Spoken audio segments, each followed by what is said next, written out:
help me welcome my dear friend, Jill Bearden. Thank you, Patty. What a great introduction. Thank you, everyone. This is what we call in the South high cotton, being in high cotton, because there are so many distinguished people here today, friends of mine, new friends of mine, and I am so just blown away that you're here. So thank you so much. Now, what I've promised today is 3 secrets for getting on a corporate board. So the first secret for getting on a board is be yourself. Do not be a version of anyone else. When I first started speaking, a gentleman came up to me after I'd spoke, and he said, "Do you want to speak internationally?" And my heart took a leap. I thought, oh man, he's going to help me get an international gig. The next thing he said to me was, well, if you need to speak internationally, you're going to need to lose that accent. Really? Really? So let's fast forward 7 years. I'm in Madrid speaking. And everybody's going to be wearing headphones. There's 2 women interpreters that are in a soundproof glass box. And as I always do, I go up to the interpreters and I say, just by American standards, this accent is a little different. And one of the interpreters said to me, "Madam, I went to university very near where you grew up. I know your accent. There is no problem." Okay? So, you know, sometimes it's kind of hard to know yourself. Benjamin Franklin said there were 3 things that were hard: steel, diamonds, and knowing yourself. And I think that we go through life learning new things about ourselves. Well, thanks to NACD, several years ago I had an opportunity to moderate a panel along with NACD was co-hosting with the Houston Women's Chamber of Commerce. And there I got to meet and moderate Beryl Rapp, who is the CEO of Helzberg Diamonds. And Warren Buffett is one of her mentors. So I asked Beryl in the course of the panel, when did you first discover that you were so talented in retail? And she said, well, did you have those ambitions early? She said, no. She said, I was just a little Jewish girl from the Philly suburbs, and my whole ambition was to marry a doctor and have a family. But she joined what today is Macy's training program, and she said, I loved it, and it loved me back. And she said, I didn't really have any strategy for trying to climb the ladder. I just showed up every day and had fun. Well, her career is remarkable. But she said at the end of her remark, she said, I did marry a doctor. In fact, I married 2 of them. So I love that. Now, you know, it was a little different for me. In the 3rd grade, a boy named Bob came into our classroom, and he was from Dillon, South Carolina. And I didn't have any brothers, and he became like a brother to me, and we would ride our bikes in the afternoon and explore places in Marshville that I'd really not spent a lot of time in. Like Marshville at the time had a livery stable, still had a livery stable. So we'd go in there and play around and so forth. And we just became fast friends. Well, by September of that year, our teacher, Miss Gaddy, told us to gather around for story time. And when we did that, we'd always gather these little red wicker chairs around her, and she would tell us a story, which is so fun. That September, I had an epiphany. I looked at her with a fresh set of eyes, and I said, Miss Gaddy takes care of herself. She's financially solvent. I mean, I didn't use those thoughts, but I thought, she's got a good job. She takes care of herself. And I said, when I grow up, I'm going to take care of myself. But hey, I like boys, so I'm going to work around boys. And so Joe, Bob, Ralph, all you guys, Rick, I love you. And I love working with fine men. So the second piece, a secret, and it's really not a secret, but I want to add some color to it, and that is, think about serving on a nonprofit board. How many in here serve on a nonprofit board? Oh, wonderful. I see a lot of hands up. That is terrific. That's terrific. We all know the story of Mary Gates, Bill Gates' mother. She, in the beginning of her career, she taught for 5 years in the public schools while her husband was getting his law practice established. And then once he got his law practice established, she went out into the Seattle community and served on many boards, supporting many causes. One of the boards she was on was the United Way, and she got asked to join the national board of the United Way.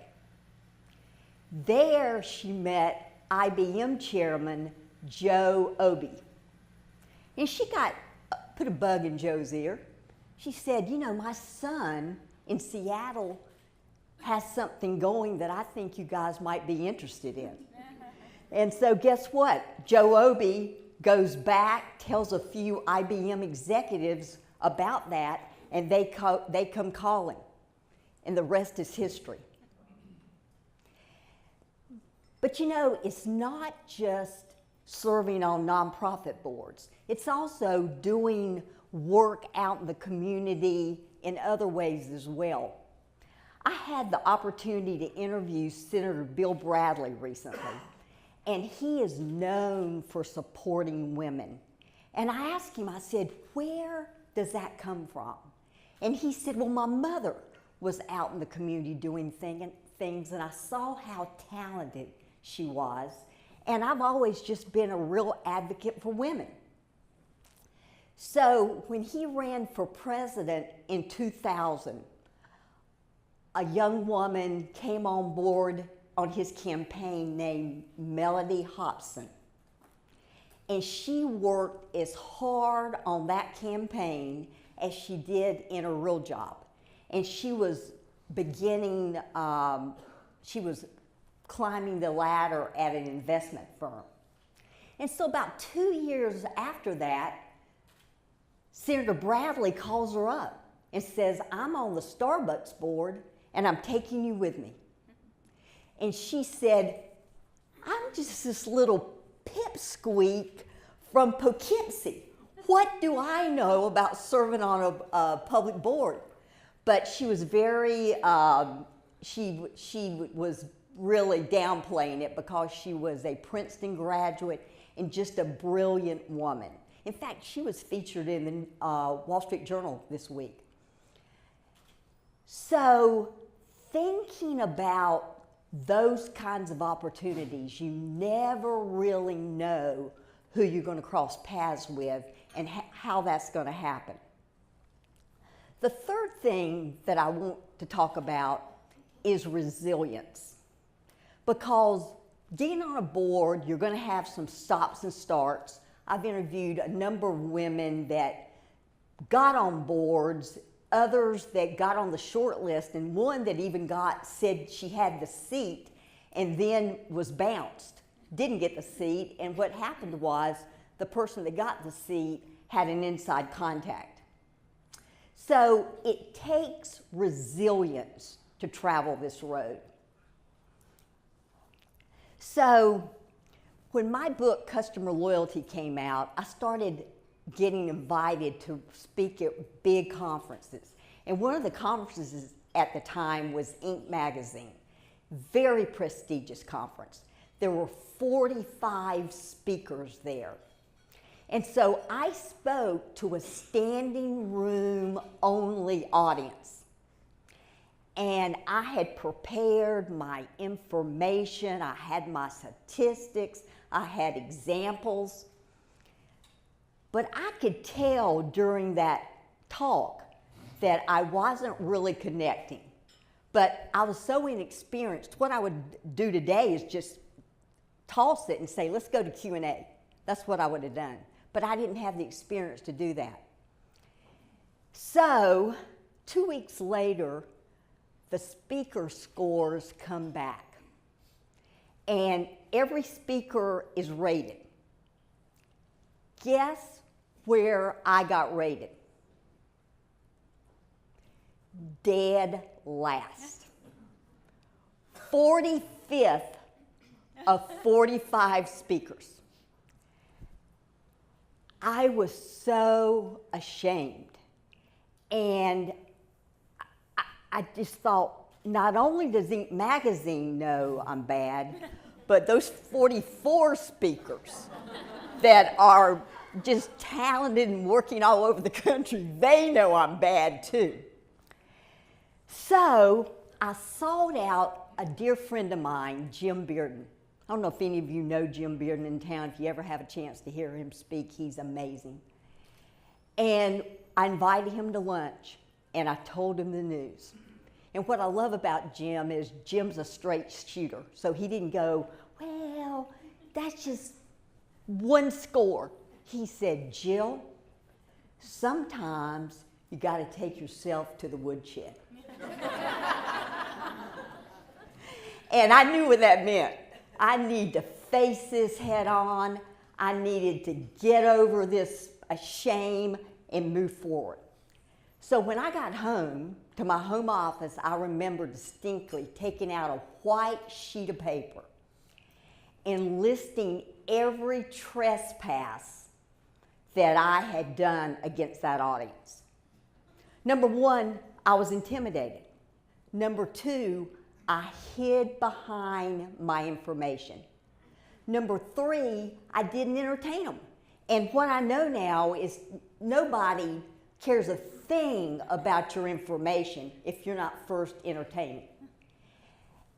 The fifth thing that I did wrong, I shared nothing about myself. Nothing.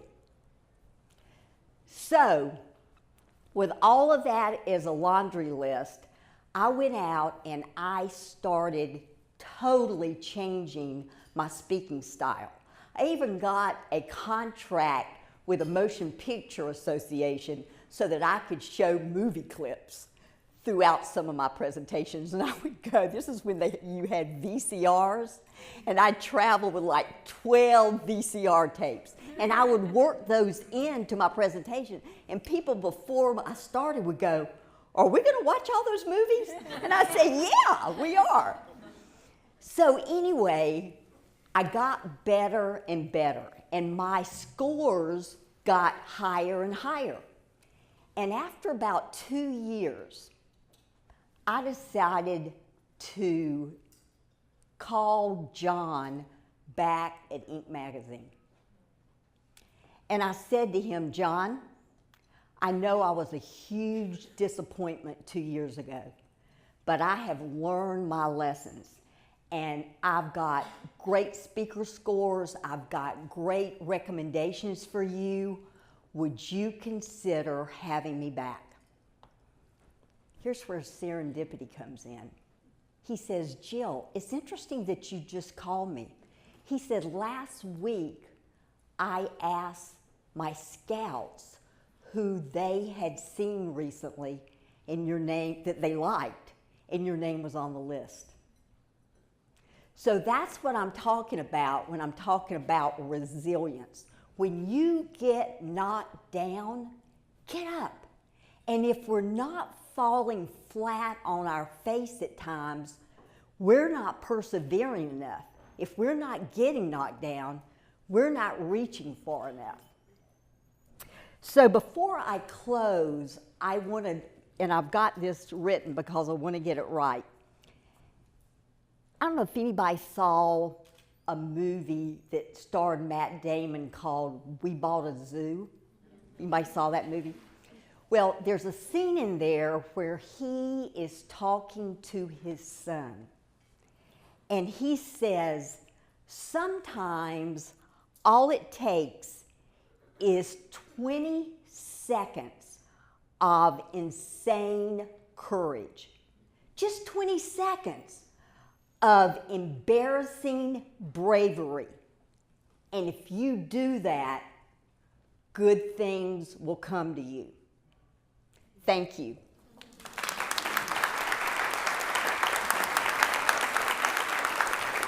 Thank you, thank you.